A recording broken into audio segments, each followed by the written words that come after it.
Okay, we're going to talk about average rate of change. We know how to find the slope at any given point, how steep it is for a linear function. For curvy functions that are nonlinear, we need calculus to do that. But we can start to approximate the slope of a certain point on our nonlinear graph by taking the average rate of change, which is the slope of the line that passes through 2 points on our nonlinear graph.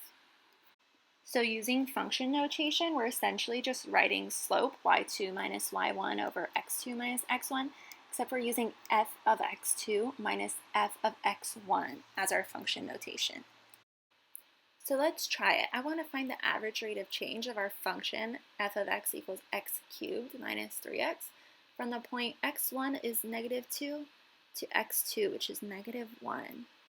I'm going to lay out my formula, f of negative 1 minus f of 2 all over negative 1 minus 2.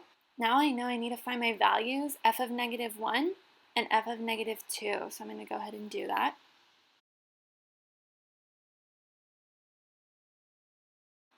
Now that I have these values, I can plug them into my average rate of change formula and just simplify.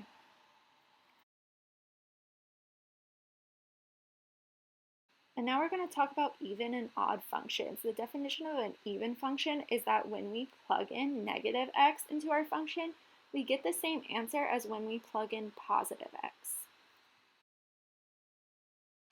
And an odd function is when we plug in negative x into our function, we get out the negative output that we would have gotten if we put in x only.